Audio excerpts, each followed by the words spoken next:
प्यारे बच्चों नमस्कार। 10वीं कक्षा की विज्ञान के चैप्टर विद्युत के दूसरे लेक्चर में आपका स्वागत है। इस लेक्चर में हम ये सीखेंगे कि विभवांतर क्या होता है, विभवांतर की इकाई क्या होती है, फिर उसकी इकाई को हम परिभाषित करेंगे।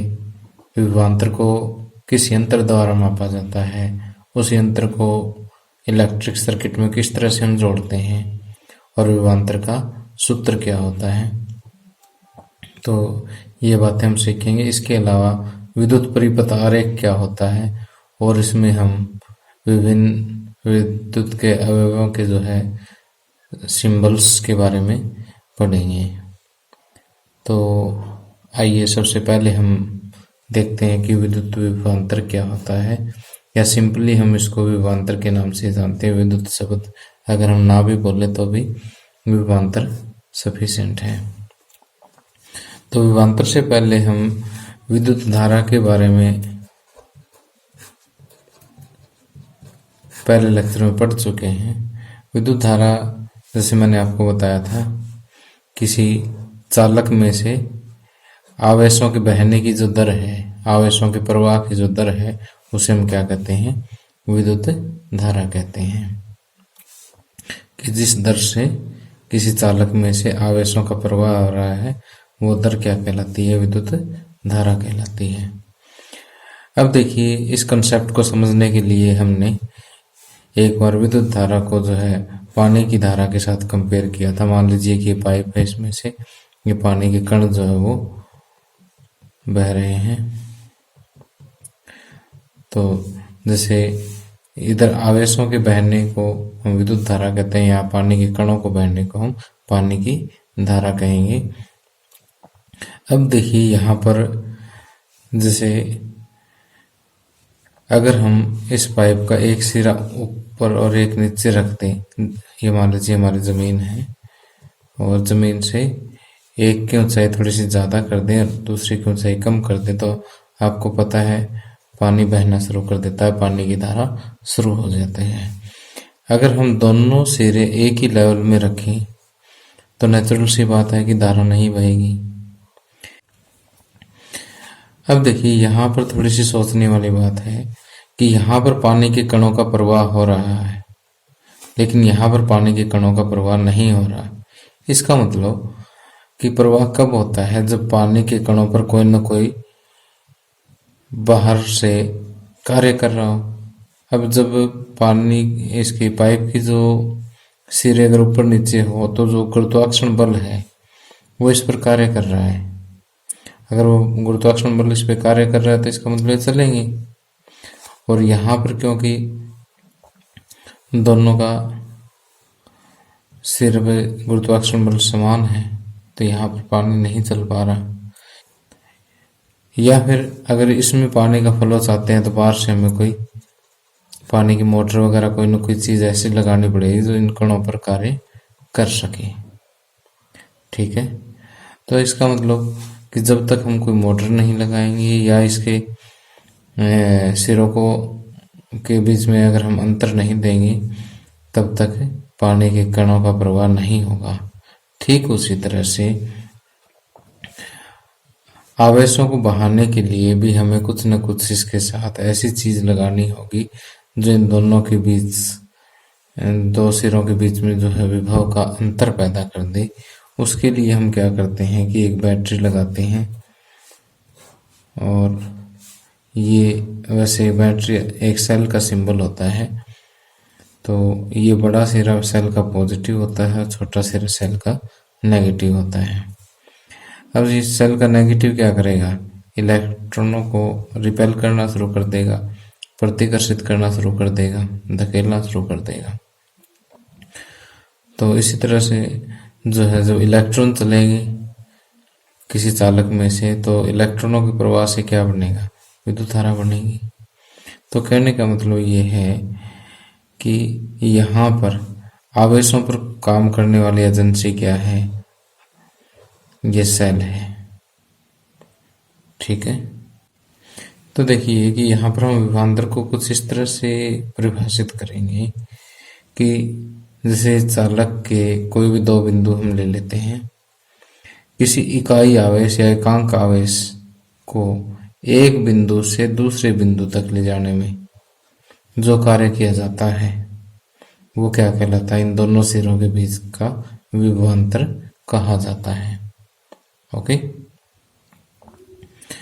एक बार फिर से, एकांक आवेश को एक बिंदु से दूसरे बिंदु तक ले जाने में जितना कार्य किया जाता है वो कार्य क्या कहलाता है? उन दोनों बिंदुओं के बीच का विभवांतर कहा जाता है। तो विभवांतर जो है आपको समझ में आ गया होगा कि जैसे ये चालक के दो बिंदु हैं, तो इकाई आवेश या एकांक आवेश को यहाँ से यहाँ तक ले जाने में जो कार्य हम करेंगे वो कार्य क्या कहलाता है? विभवांतर कहलाता है। तो विभवांतर को हम अंग्रेजी के अक्षर V से डिनोट करते हैं, कैपिटल V है ये। तो विभवांतर जो है वो किसके बराबर होता है कि मान लीजिए कि एकांक आवेश, एक कूलाम आवेश तो बहुत बड़ा होता है, तो हमें ये कहते हैं कि मान लीजिए Q आवेश यहाँ से यहाँ तक गया, ठीक, Q आवेश एक स्थान से दूसरे स्थान तक हम लेकर के जाते, चाहे ऐसे ले जाए, एक ही बात है। तो Q आवेश को ले जाने में मान लीजिए काम W करना पड़ा, Q आवेश को एक स्थान से दूसरे स्थान तक ले जाने में काम कितना करना पड़ा? W, इकाई आवेश को W/Q, और इकाई आवेश को जो ले जाने में जो कार्य करना पड़ता है वो किसके बराबर होता है? विभवांतर के बराबर। तो विभवांतर का सूत्र आ जाता है किया गया कार्य बटे प्रवाहित आवेश। ओके, तो अभी तक जो मैंने पढ़ाया है उसको मैं अभी आपके सामने स्क्रीन पर दिखाता हूँ। अब देखिए कि विभवांतर क्या होता है। एक मिनट ये छोड़ देते हैं। विभवांतर क्या होता है कि किसी धारावाही विद्युत परिपथ के दो बिंदुओं के बीच विद्युत विभवांतर को हम उस कार्य द्वारा परिभाषित करते हैं जो एकांक आवेश को एक बिंदु से दूसरे बिंदु तक लाने में किया जाता है। या और सिंपल भाषा लिखना चाहते हो तो किसी विद्युत परिपथ के दो बिंदुओं के बीच का विभवांतर हम इस तरह से परिभाषित कर सकते हैं कि एकांक आवेश को एक बिंदु से दूसरे बिंदु तक लाने में किया गया कार्य विद्युत दो बिंदुओं के बीच का विद्युत विभवांतर कहलाता है। अब देखिए कि दो बिंदुओं के बीच के विभवांतर V का जो सूत्र है वो किया गया कार्य बटे प्रवाहित आवेश। किया गया कार्य को हम कैपिटल W से और प्रवाहित आवेश को कैपिटल लेटर Q से डिनोट करते हैं, या V बराबर W/Q। अब विभवांतर की जो इकाई है, असाई मात्रक जो है, इसका मात्रक या इकाई एक ही बात होती है। असाई मात्रक है वो क्या है? वोल्ट है। अब देखिए हमारे पास क्वेश्चन ये आता है कि 1 वोल्ट को परिभाषित कीजिए। 1 वोल्ट को परिभाषित करें। अब देखिए वोल्ट क्या है? विद्युत विभवांतर की इकाई है। और अगर किसी भी राशि की इकाई परिभाषित करनी हो तो यदि हमारे पास उस इकाई का सूत्र है तो हम उस सूत्र से ही डिफाइन करेंगे। अब देखिए विभवांतर 1 वोल्ट कब होगा? जब किया गया कार्य क्या हो? 1 इकाई, यानी कार्य की इकाई क्या है? 1 जूल है, और आवेश की इकाई क्या है? 1 कूलाम है। ठीक, तो 1 जूल बटे 1 कूलाम क्या होता है? 1 वोल्ट होता है।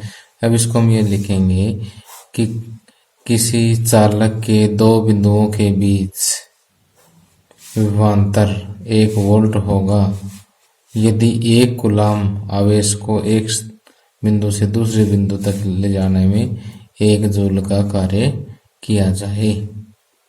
ठीक, कि दो बिंदुओं के बीच का विभवांतर हम 1 वोल्ट कह सकते हैं यदि एक बिंदु से दूसरे बिंदु तक 1 कूलाम आवेश को ले जाने में 1 जूल का कार्य किया जाए। देखिए ये हमने लिखा यहाँ पर, यदि किसी विद्युत धारावाही चालक के दो बिंदुओं के बीच 1 कूलाम आवेश को एक बिंदु से दूसरे बिंदु तक ले जाने में 1 जूल कार्य किया जाता है तो उन दोनों बिंदुओं के बीच विभवांतर 1 वोल्ट होता है। अतः 1 वोल्ट बराबर 1 जूल बटे 1 कूलाम, या जूल पर कूलाम जो है 1 वोल्ट होता है। ओके, तो ये दोनों सूत्र जो है आगे न्यूमेरिकल्स के लिए आप याद रखेंगे। वैसे सूत्र मेन तो एक ही है, तो आपको जूल पर कूलाम जो है 1 वोल्ट के बराबर होता है, ये भी न्यूमेरिकल्स के लिए आपने याद रखना है। अब देखिए कि विभवांतर के बारे में एक खास बात हो रहा है कि इसे जिस यंत्र से मापा जाता है उस यंत्र को हम क्या कहते हैं, वोल्ट मीटर कहते हैं। इससे पहले हमने एक विद्युत धारा को मापने के लिए यंत्र पढ़ा था, उसको हम क्या कहते हैं, एमीटर। और विभवांतर को मापने के लिए जो यंत्र है उसको हम कहते हैं वोल्ट मीटर। अब देखिए कि वोल्ट मीटर को जो है किसी भी सर्किट में, किसी भी विद्युत परिपथ में जो है पार्श्व क्रम में जोड़ा जाता है, समांतर क्रम में जोड़ा जाता है। और जो एमीटर का मैंने आपको बताया था, इसको कहाँ पर जोड़ा जाता है, श्रेणी क्रम में। ठीक, अब श्रेणी क्रम में या पार्श्व क्रम में देखिए कि जैसे मान लीजिए हमारे पास ये कोई भी 2 बिंदु है और यहाँ पर ये बैटरी लगी हुई है। अब अगर हमें एमीटर जोड़ना होगा तो इस तरह से सीरीज में ही जोड़ेंगे। सीरीज में या श्रेणी क्रम में क्या होता है कि अगर हम एक बिंदु से दूसरे बिंदु तक जाएं तो कोई और रास्ता नहीं बनता हमारे पास। और जैसे हमें यहाँ से धारा मापनी है, विद्युत धारा मापनी है, तो एमीटर बता देगा कितनी विद्युत धारा यहाँ से फ्लो कर रही है। जबकि वोल्ट मीटर को जो है, मान लीजिए इन दोनों बिंदुओं के बीच में हमें विभवांतर मापना है, तो वोल्ट मीटर को इस तरह से जोड़ेंगे पार्श्व क्रम में। पार्श्व का मतलब ऐसे समांतर में। ओके, अब एमीटर और वोल्ट मीटर में एक फर्क और है कि इसका जो प्रतिरोध है वो कम है और इसका प्रतिरोध अधिक है। ठीक है, तो एग्जामिनेशन पॉइंट ऑफ व्यू से थोड़े से इम्पोर्टेंट है पॉइंट कि इसका प्रतिरोध कम और इसका प्रतिरोध ज़्यादा है। प्रतिरोध के बारे में मैं अभी आपको जस्ट अगले लेक्चर में बताऊंगा। ठीक है, तब तक आप याद रख लीजिए कि प्रतिरोध जो है विद्युत धारा का विरोध करने का एक गुण होता है बस। ठीक है, बाकी डिटेल में आपको एक लेक्चर अगले लेक्चर में बता ही दूंगा। अब आइए नेक्स्ट टॉपिक करते हैं, विद्युत परिपथ आरेख क्या होता है। अब देखिए, विद्युत परिपथ हमने पिछले लेक्चर में पढ़ लिया था कि वह बंद पथ जिसमें विद्युत धारा बहती है वो बंद परिपथ क्या कहलाता है, विद्युत परिपथ कहलाता है। अब विद्युत परिपथ आरेख क्या होता है।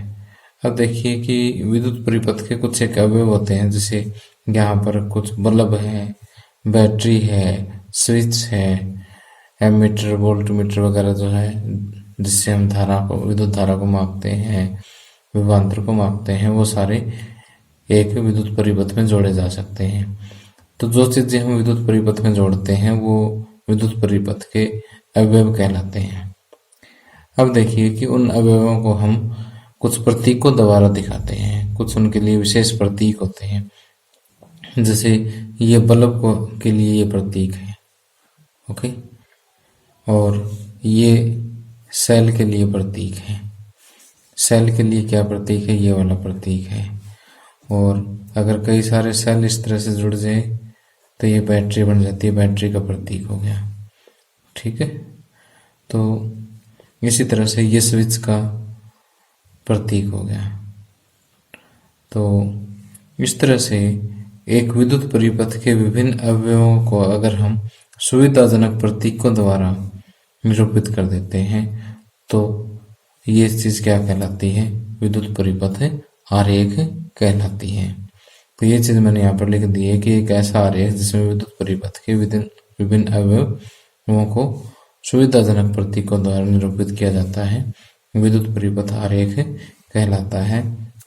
यहाँ चित्र में हमने एक विद्युत परिपथ आरेख दिखाया है जिसमें एक सेल है, एक विद्युत बल्ब है, एक एमीटर है, एक प्लग कुंजी है, या इसको स्विच भी हम बोल सकते हैं।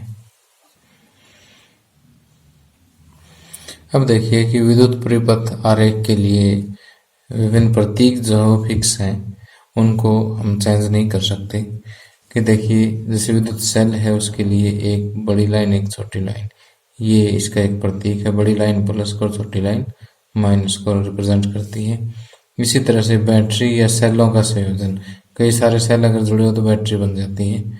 तो सेलों का जो संयोजन है या बैटरी का ये प्रतीक है कि एक सेल हो गया दूसरा तीसरा, इनका संयोजन इस तरह से होता है कि पहले का नेगेटिव दूसरे का पॉजिटिव के साथ जुड़ा होता है।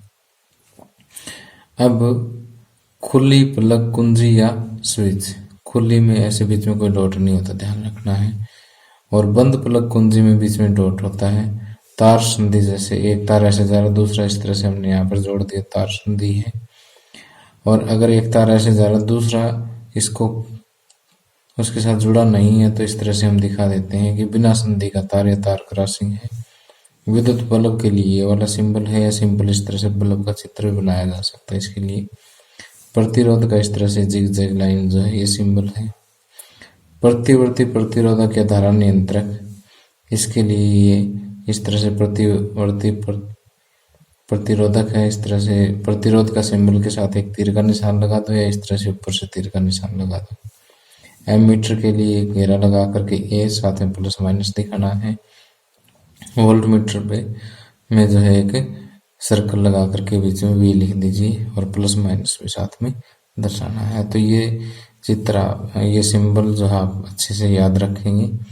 कई बार एक नंबर में सिर्फ सिंबल पर आधारित प्रश्न भी पूछ लिए जाते हैं, तो ध्यान रखें। तो प्यारे बच्चों, आज का ये लेक्चर यहीं समाप्त होता है। अगले लेक्चर में हम ओम का नियम और उस पर आधारित कुछ महत्वपूर्ण प्रश्न करेंगे।